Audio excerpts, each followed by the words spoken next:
What would happen if you used rice water on your hair for 2 weeks? This is actually one of those ancient secrets that have been used in Asia for hundreds of years. I'm going to show you the biggest mistake that people make when they do this, as well as the exact way of how to do this to maximize your results. Making your hair stronger, your scalp is going to be much healthier. Big question is, how can the water from rice do anything really? You're not actually eating the rice and you're not even drinking the water. If you look this up, there's several ways to do this.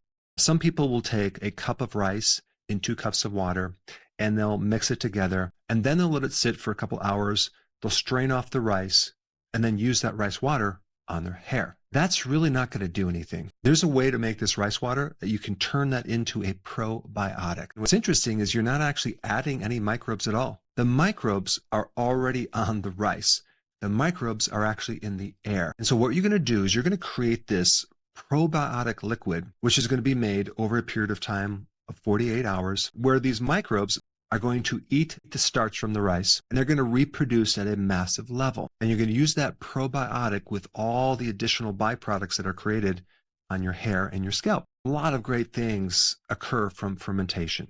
Of course, you have yogurt, kefir, cheese. All these wonderful things occur when you ferment them. Let's first talk about what is in this rice water that's so good for your hair and your scalp. Rice normally has a lot of B vitamins, and B vitamins are essential for the hair. There's amino acids in this solution as well. One of the interesting byproducts of fermentation is called Pitera. A lot of people use Pitera on their skin. Pitera is the antidote to dull hair because it's going to make your hair look really bright, shiny, healthy. If you had dandruff, for example, or itchiness, or some type of imbalance in the microbiome on your surface of your skin, that's going to be greatly improved. As soon as you start sterilizing it or putting shampoos that actually kill the microbiome in your scalp, then you get an overgrowth of unfriendly yeast. And that's why it takes a friendly yeast to help put that back in check. There's another really important thing in this liquid, and it's called lactic acid that comes from lactic acid bacteria. And I know people are like, oh, the body should be alkaline and anything that's acidic is unhealthy. No, not when we're dealing with hair in your skin. We need your skin and hair to be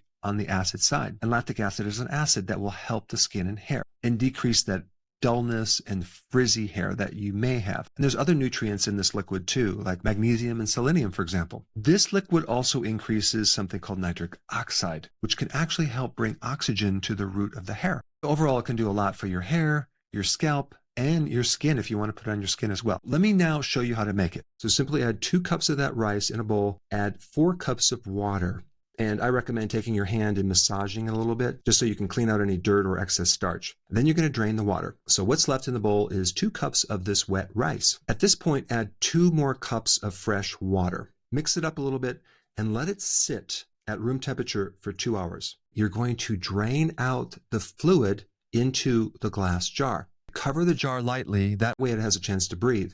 And what's happening is the yeast and bacteria from the air and on the rice is starting to eat some of that carbohydrate in that rice water. And they're eating it and they're giving all these amazing byproducts, vitamins, minerals, antioxidants. When you're fermenting a solution, you can ferment it for 24 hours and still get some benefit. You'll have a lot of the bacteria that's growing in there. And then in the second 24 hours, you're going to have more of the benefits from the yeast and their byproducts, which are really going to help your scalp and your skin, as well as the hair. But here's the thing. You could continue to ferment this for a much longer.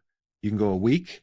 Some people even go for a month. You may notice that it starts to give some smell or odor that you might not like. And that has to do with some of the overgrowth that can occur in that mixture. You really don't need to go past 48 hours. But if you do, it will still help you. You just might want to add some spearmint essential oils or something to offset the smell. Then at 48 hours, you can take the cheesecloth or paper towel off the top, screw the lid on it, and then put it in the refrigerator so it can then be preserved for a longer period of time. The colder temperature will slow down the bacterial growth. Then you're going to leave it on your hair for about 20 minutes. After 20 minutes, rinse out your hair, and then you can dry it and you're good to go. I would recommend doing it twice a week. Let's say, for example, you're doing it twice a week for 2 weeks. You're going to need roughly about 4 cups of this material. Then you have enough for 4 applications over the next 2 weeks. This is a great solution to help repair your hair, to put the microbes back into the hair. And like I said before, you can also apply some of this on your face, okay, with a little cotton swab. Apply it to the face, wait 20 minutes, and then rinse it out. Go ahead and try this. I think you're going to be highly impressed. And then please comment down below and tell me how it worked for you.